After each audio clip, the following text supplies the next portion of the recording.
qu'une histoire de réseau, genre. Enfin, ouais, carrément, c'est qu'une histoire de réseau. Après de contact, tu vois, les gens se connaissent à peu près tous dans le milieu, tu vois comment ça marche. Tout à fait. L'un appelle l'autre, qui l'autre, enfin, tu vois, et puis après les gens aussi, de ce que je sais aujourd'hui, les gens te regardent quand même travailler, et puis de fil en aiguille, tu vois, ils se renseignent sur la personne que tu es, et puis le numéro, et ça repart, quoi. Bonjour à toutes et à tous, bienvenue dans Business Talk épisode 7. Aujourd'hui, je suis avec Flo Béné. Alors Flo, c'est un entrepreneur, mais un touche-à-tout surtout. On va avec lui échanger de son parcours. Donc Flo, comment ça va déjà? Très bien, toi? Très bien, merci. Alors Flo, les gens ne te connaissent pas. Est-ce que déjà tu pourrais te présenter un peu? Ouais, mais écoutez, bon, moi c'est Florent Méné du coup. J'ai 37 ans, j'ai grandi dans une commune non loin de là où on tourne la vidéo aujourd'hui, à la campagne, entre guillemets.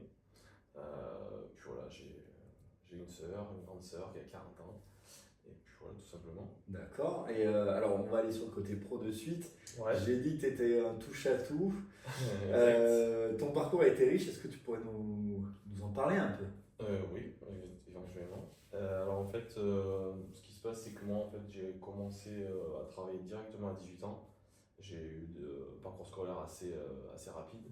J'ai pas voulu m'aventurer en fait dans les études. Je sentais que c'était pas trop pour moi.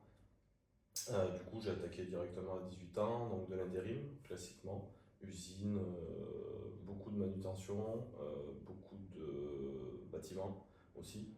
Donc plutôt en tant que manœuvre, on va dire. Donc j'ai évolué un petit peu là-dedans pendant 4-5 ans. Et en fait, à la suite de ça, je suis rentré en fait dans une commune, donc à la mairie de Malmort, où j'ai travaillé en espace vert pendant 10 ans. Ok. Voilà. Et en fait, ce qui s'est passé, c'est qu'au bout de 10 ans, je commençais un petit peu, si tu veux, au bout de 2-3 ans avant que je parte de la mairie. Je commençais déjà un petit peu à me poser beaucoup de questions. J'avais commencé à bouquiner sur l'entrepreneuriat du coup. Ouais. Et au final, en fait, j'ai eu un petit déclic, on va dire, peut-être la trentaine, qui a fait que ça a un petit peu chamboulé ma vie. Et en fait, tout simplement, en y réfléchissant, j'ai fait un bilan de compétences Ouais. qui s'était beaucoup profilé commerce et vente. Et sachant que je voulais pas, si tu veux, retourner tout simplement à l'école, ce qui n'avait pas trop avivé quand j'étais plus jeune. Du coup, en fait, je suis retourné quasiment à l'aventure, en fait, comme j'avais fait avant. Tout simplement pour un petit peu me chercher, pour savoir un petit peu ce qui allait me correspondre un peu plus. Et à la finalité, en fait, j'ai fini du coup après la mairie, donc j'ai quitté la mairie finalement Ouais. en 2019. Et ce qui s'est passé, c'est que je suis parti en saison. C'est quelque chose que je voulais faire en fait quand j'avais 20 ans, que je n'ai pas osé faire Ouais. plus tôt. Donc j'ai rejoint une pote moi, qui était en saison. Et du coup, après, ça a été un petit peu l'embranchement, ou plutôt le parcours. Après, j'ai commencé, si tu veux, à me former après. J'ai commencé à lire beaucoup. Du coup, pendant que j'étais en saison, je me formais aussi en parallèle, si tu veux, dans l'immobilier. Ouais. J'avais aussi rencontré quelqu'un qui m'a fait du coup pas mal évoluer aussi dans le marketing. Donc je commençais un petit peu à me rendre compte que j'étais capable de faire autre chose que peut-être de la manutention. Donc du coup, ouais, j'ai fait de la saison, je suis retourné en intérim, j'ai galéré un petit peu et puis petit à petit, si tu veux, j'ai rencontré beaucoup de personnes parce que j'ai commencé à m'ouvrir un petit peu aux gens. Et en fait, j'ai tout simplement rencontré après un investisseur immobilier où j'ai bossé pour lui, louer les appartements, gérer les travaux. Vu que le parcours d'avant, j'avais pas mal évolué aussi dans le bâtiment, donc j'avais quand même quelques notions. Ouais. Donc ce qui m'a permis aussi de m'aventurer dans cette branche-là. Et puis en fait, petit à petit, j'ai commencé un petit peu à m'intéresser finalement un peu plus à l'entrepreneuriat, à l'investissement. Donc voilà, je me suis formé, j'ai lu, etc., etc., quoi, tout simplement. Voilà. D'accord. Et là maintenant, t'es dans quoi maintenant? Alors aujourd'hui, alors j'ai une auto-entreprise en fait, tout simplement, et je fais de la prestation de services particulièrement sur le côté événementiel en fait. Ok. Voilà. Un peu de restauration encore ou pas? Restauration aussi, pareil en événementiel parce que c'est plutôt sur des mariages ou quoi, c'est de l'éphémère finalement. Ouais. Donc restauration, événementiel aussi, plutôt dans le milieu sportif du coup. D'accord. Où après j'entreprends plusieurs choses, que ça peut être de la logistique du coup, de la mise en place, des réceptions de commandes, du dispatch si tu veux, Ouais. parce que je travaille pas mal surtout sur des buvettes. D'accord. Donc c'est plus de la réception de commandes, tu vois, des stocks, du dispatch, de la mise en place, du montage, du démontage. Et je peux aussi être amené à travailler sur de l'exploitation. Donc après l'exploitation, pour la faire courte, tes équipes embauchent et après toi tu prends un peu plus d'auteur, tu regardes si tout ce que tu as préparé en amont se passe bien pendant l'événement, pour après ensuite faire un débrief derrière pour savoir qu'est-ce qu'on peut améliorer sur telle ou telle chose, pour avoir bien sûr aujourd'hui un peu plus de productivité Bien sûr. et etc. Donc je touche à ça, je travaille sur des festivals aussi. Voilà, pareil, poste de responsable adjoint de bar sur le Bruit Festival, du coup, que tu connais bien. Oui.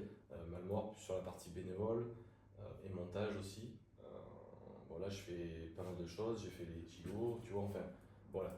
Beaucoup plus sur l'événementiel que sur la restauration. Que sur la restauration, ouais. Voilà. Et je crois savoir, on va dire que tu t'es lancé dans l'entrepreneuriat avec l'immobilier, mais aussi avec le bâtiment quand même. Tu es resté un peu dans le bâtiment au début.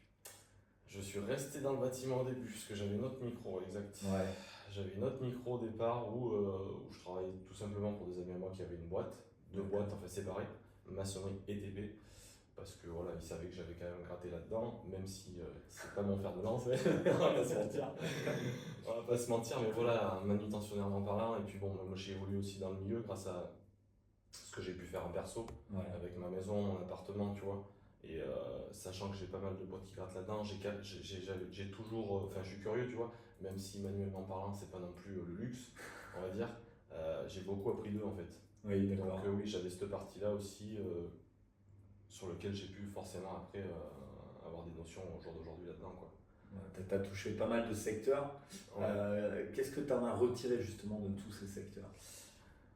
Je te dirais de belles expériences, même si c'était pas facile. Ça m'a permis aussi, comme je te dis, de faire. J'aurais pas pu faire, je pense que j'ai fait un perso. Ouais. Si j'avais pas eu toutes ces notions, peut-être je l'aurais fait, mais je l'aurais fait peut-être différemment. Je l'aurais pas réfléchi comme j'ai pu le réfléchir parce que j'ai plus fait sur le dernier en fait un achat-revente. Donc tu vois, je pense pas que je l'aurais fait si j'avais pas eu toutes ces notions-là. Enfin, je te dis ça aujourd'hui, ça se trouve, je l'aurais fait quand même, tu vois. Mais effectivement, ça m'a amené de me rendre compte déjà ce qu'était le travail. Quand tu es vraiment sur le terrain, mais aussi, tu sais d'où tu viens en fait. Ouais. Enfin, en tout cas, moi je sais d'où je viens, je sais par où je suis passé en fait là-dedans. Quand tu galères, usine, bâtiment, bon, pour ceux qui connaissent, voilà, je sais que c'est des parties qui sont pas faciles du tout. Et puis après, quand tu évolues et qu'aujourd'hui tu dois driver quand même des équipes, tu vois, je sais par où je suis passé, je sais comment driver aussi, bien, pas bien, mais au moins aujourd'hui j'arrive, si tu veux, ça m'a permis vraiment d'acquérir de l'expérience là-dedans. T'as pu Puis l'évolution, c'est de la confiance, de l'évolution, tu vois, de rencontrer beaucoup de monde dans ces milieux-là, tu vois, discuter là-dessus. Et aujourd'hui, j'ai beaucoup de notions là-dedans, on va dire, tu vois. Aujourd'hui, je visite quelque chose, voilà. Je sais que j'ai beaucoup de notions dans le bâtiment, ouais. Voilà.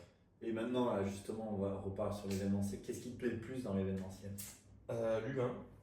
Ouais. Ouais, franchement, l'humain, la rencontre avec les gens, parce que tu connais aussi ce métier, donc je pense que tu vois, tu évolues vachement avec les gens, tu rencontres de nouvelles personnes, d'horizons complètement différents du tien, des gens qui sont pas forcément du coin. Donc c'est pareil, tu vois, des villes, t'échanges. Ouais, j'aime beaucoup cette partie-là en fait, beaucoup l'humain. Et puis après, ce que j'aime aussi, c'est l'intensité, des fois. Ouais. Quand tu es en prépa, tout ça, bon après, ce qui m'anime moi surtout, c'est de voir un petit peu tout ce qui manque sur les événements, tu vois, d'améliorer en continu en fait pour que la fois d'après ça se passe encore mieux, tu vois. Et ça c'est quelque chose qui me plaît vraiment. Les imprévus un peu aussi. Voilà, les imprévus aussi, enfin il y a plein de choses qui fait que... Moi je sais pas toi, moi ce qui me plaît dans l'événementiel aussi, tu parles du monde. Et c'est toujours cette notion d'équipe où je me disais que n'importe quelle personne dans l'événement était important. Et s'il y en avait un qui manquait ou qui faisait quelque chose en moins, ça pouvait nuire. Et moi j'aimais beaucoup cet esprit d'équipe que tu peux avoir, que tu vas retrouver dans des sports collectifs, que tu retrouves dans l'événementiel. Ouais, exact. Ben ouais, parce que tu as toujours affaire finalement à des gens qui sont là le plus souvent pour faire des extras. Ouais. Donc tu es toujours obligé d'aller à tâtons, t'en as un qui va pas être là le jour J, enfin, tu es toujours obligé de faire glisser un petit peu la chaîne et de te dire attends. Ouais, donc c'est assez plaisant. Ça me permet aussi moi ça me permet de pas m'ennuyer en fait. Ouais. Cérébralement parlant, tu vois. Ouais. Surtout dans ton rôle où justement tu dois gérer les équipes. C'est là où c'est mieux. Voilà. C'est là où c'est un peu plus complexe. C'est là où les imprévus arrivent très souvent aussi. Voilà, oui.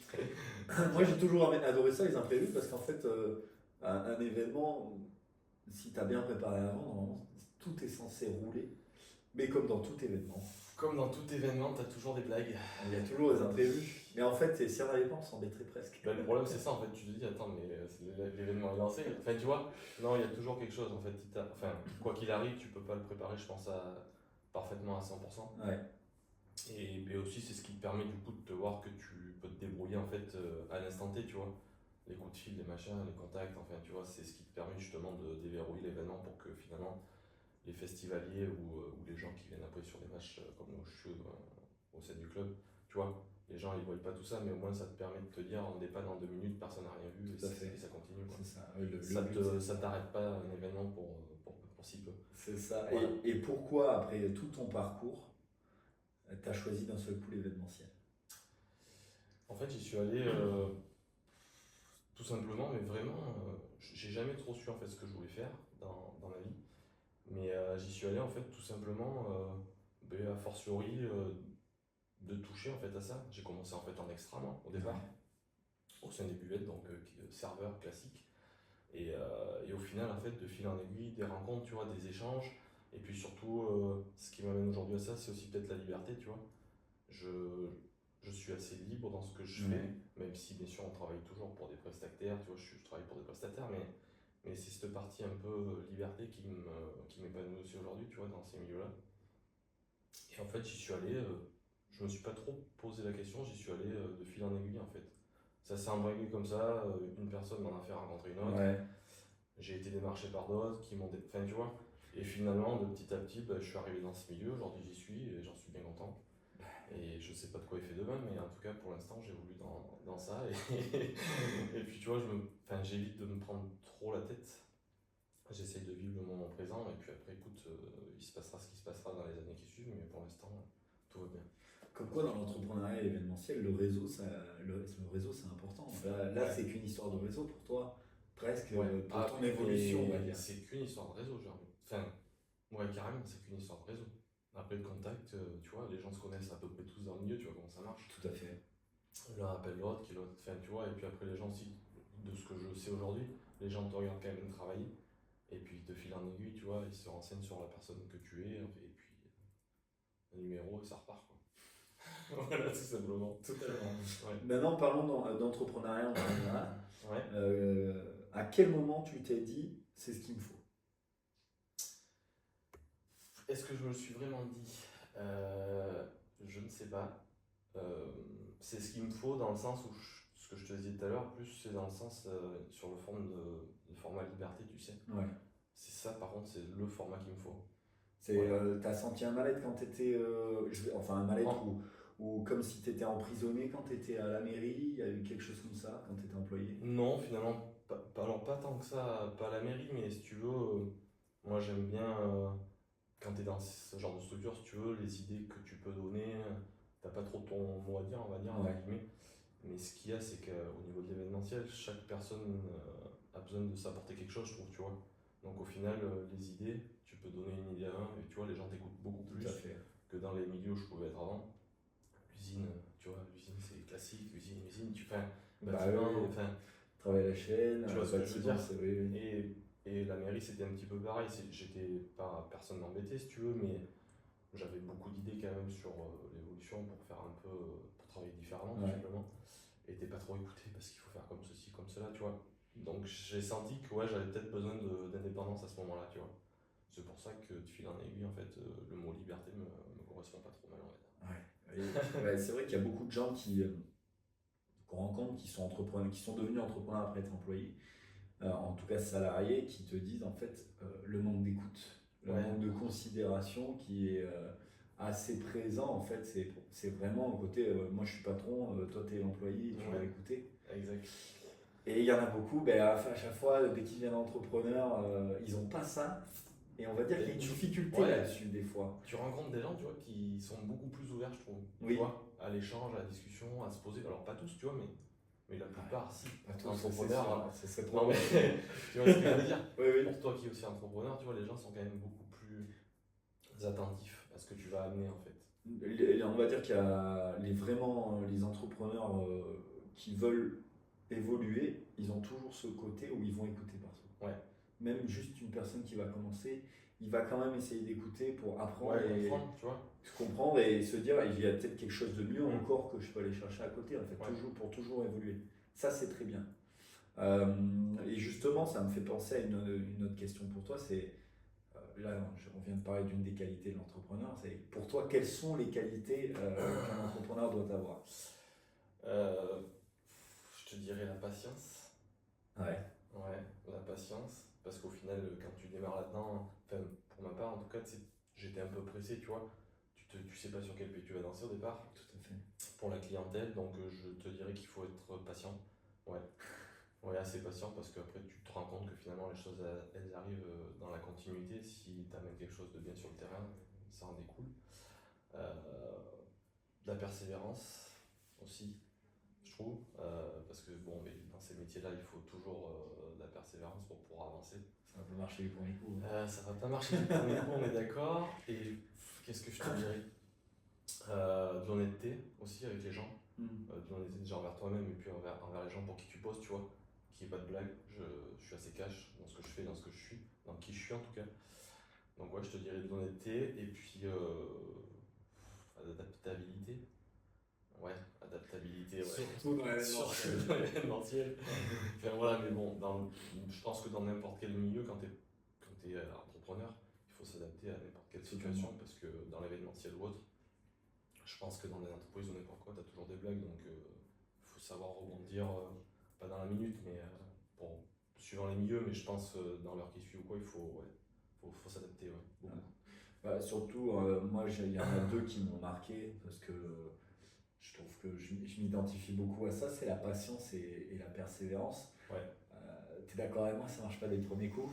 Pas Ça, du tout. ça fait quoi maintenant? Ça fait 4-5 ans que tu es dans l'entrepreneuriat. Ouais, d'entrepreneuriat général, ouais, exact, ouais, ça fait 4-5 ans, ouais, exact. Et tu vois, à 4-5 ans, et ça fait vraiment un an, un peu plus, peut-être 2 Oui, un ans, peu plus, oui. que tu as trouvé on va dire, ta voie, ce qui te plaît vraiment. Oui, un peu plus, je commence vraiment à. Voilà, là, ça commence Voilà. vraiment à être bien, quoi, à rouler. Parce que bon, tu t'es lancé dans le bâtiment, tu as fait de l'immobilier, tu as fait de la restauration aussi en entrepreneuriat. T'en fais toujours un peu. J'en fais toujours un peu, ouais, Mais voilà. toujours, ouais. Et donc il t'a fallu passer par ça pour trouver l'événementiel quand même. Exact. Ouais, pour voir qu'en fait c'était plus ce milieu qui m'attirait que, ben, entre guillemets, que ce que je faisais avant.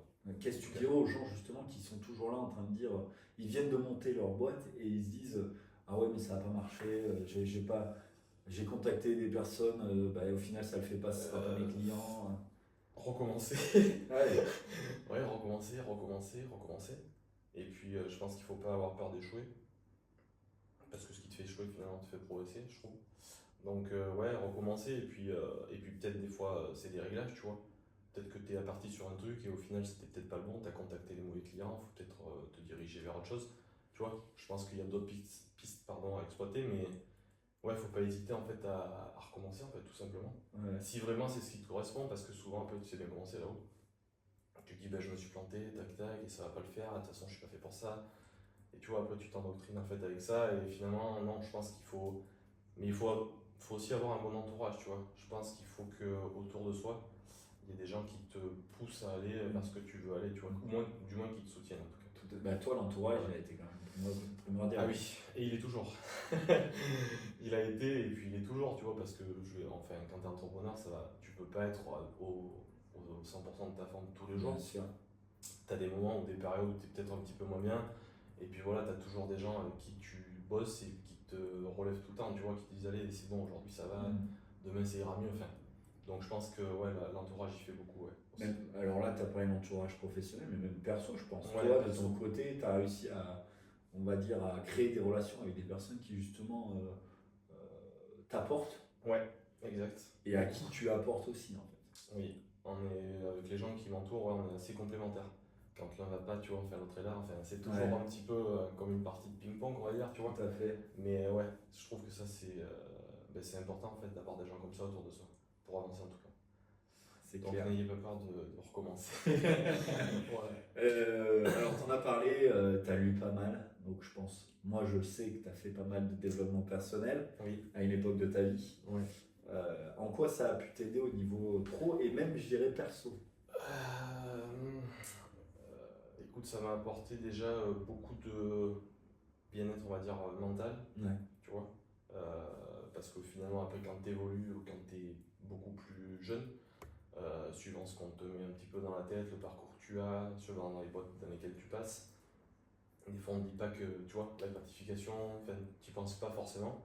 Et en fait, quand tu fais ce genre de choses, des séminaires, des bouquins, ou peu importe ce que tu vas faire pour pouvoir avancer sur toi-même, tu arrives tout le temps en fait à te dire que tu peux progresser en fait. Moi en tout cas, c'est ce qui m'a permis de progresser pas mal là-dedans. Ouais. Tu vois, de rencontrer encore une fois, tu vois, d'autres personnes sur des séminaires. Mais le développement personnel, oui, il m'a apporté beaucoup plus de sérénité, beaucoup plus de confiance.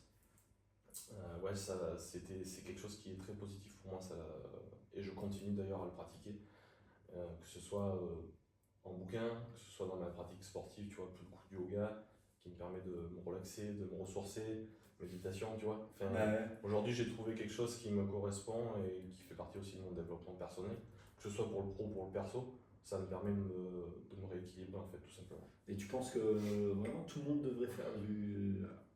Pas autant Développement. que d'autres, mais tout le monde devrait faire du développement personnel. Je dirais pas, j'en sais rien en fait, tout le monde, oui, ouais, non, mais je te dirais, ouais, pour ceux qui cherchent des réponses, ouais, je pense que c'est pas mal. Si tu veux en fait évoluer sur la personne que tu es, je pense que ouais, le développement personnel t'amène quand même pas mal de choses. Ouais. Pour comprendre en fait qui tu es surtout. Totalement. Et ce que tu es capable de faire finalement par rapport à ce qu'on peut te dire quand tu es plus jeune. À ce qu'on peut t'inculquer Voilà. et te formater surtout. Parce Exact. qu'on est souvent formaté. Très formaté. Quel conseil tu donnerais, toi, à des personnes qui maintenant veulent se lancer dans l'entrepreneuriat et qui hésitent encore? Ben, je dirais finalement de pas trop hésiter pour se lancer, tu vois, il faut Ouais. quand même y aller. Mais avant de le faire, je pense qu'il faut quand même se renseigner, tu vois, il suffit que quelqu'un se renseigne ou quoi. Moi je l'ai fait vraiment, j'ai tout craqué, moi j'y suis allé direct. Ouais.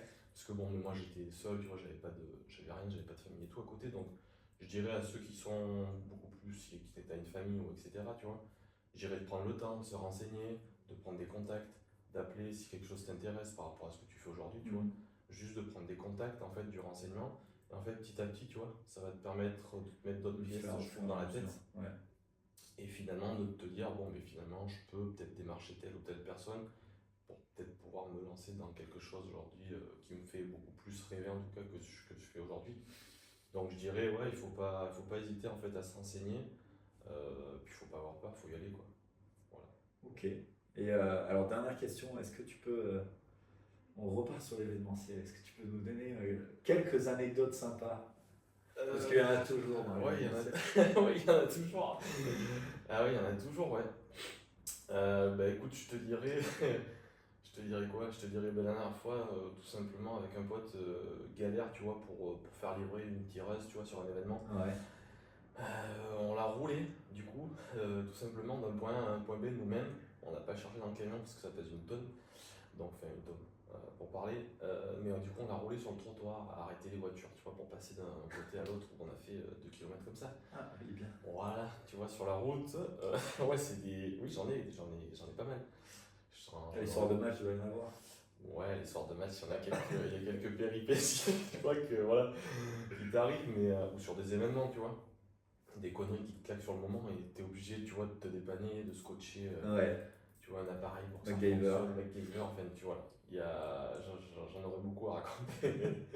Ça prendrait beaucoup de trop de temps. Tu peux nous en raconter une de plus si tu veux. Qu'est-ce que je pourrais te dire d'autre comme ça dans l'instant T, fruits de cours, je sais pas. Si, sur un festival où t'as des gens, si tu veux, qui sont là pour bosser, puis finalement tu t'aperçois que les gens, tu vois, s'en vont. Ouais. Tu Ah vois, oui, en plein plein événement, tu vois, les gens s'en vont, tu vois, tu sais pas où ils sont partis. Ah, Donc toi, tu vois, c'est des petites choses rigolotes, mais qui ne le sont pas. Enfin, Tu vois, t'as rigolé, ça y est, bah, ouais. sur le moment, tu rigoles pas, mais t'en as pas mal, quoi. Des petites comme ça. Ouais, t'as des pépites comme ça. Et Des après, pépites. c'est aussi le problème d'être sur du bénévolat, de travailler Ouais, avec des par rapport à bénévoles. ça, ouais. Alors, merci, parce que les bénévoles, on en a besoin. Ouais, énormément. carrément. Ah oui, sinon après tu peux pas avancer sur les événements Voilà. aussi, tu vois. Mais c'est vrai que des fois, tu tombes sur des personnes qui, voilà, ils sont bénévoles, donc ils font un peu ce qu'ils veulent. Voilà, tu peux pas trop les driver comme tu driverais, et encore. Ouais. Que c'est pas facile non plus quand les gens sont payés. Bon. Mais bon, voilà. Non, c'est clair. Bon, très bien, merci Flo. Alors, on va Oui, finir c'est par un plaisir. une petite, ce que j'appelle l'interview tac au tac. Je vais te donner 2 propositions Ok. et sans réfléchir, t'en donnes une des 2, d'accord? Ok. Sans réfléchir. Et t'as pas le droit de donner les 2. Ok, t'es Ok. prêt? Allez, Vas-y. on commence. Yoga ou crossfit? Yoga. Chien ou chat? Chien. Bière ou smoothie? Smoothie. Événement sportif ou événement type mariage? Événement sportif. Côte de bœuf ou salade César? Salade César. Ah, ouais. Salade César. Une semaine de vacances en voyage ou à la maison? Voyage. Franck Nicolas ou David Laroche? Franck Nicolas. Bon, très bien, c'est bon, qui est passé. Merci Flo, merci à vous tous de Avec nous plaisir. avoir regardés et écoutés. Je vous dis à très bientôt pour le prochain épisode et pour retrouver les réseaux sociaux de Flo, c'est directement dans la description de cette vidéo. À très vite, au revoir. Au revoir.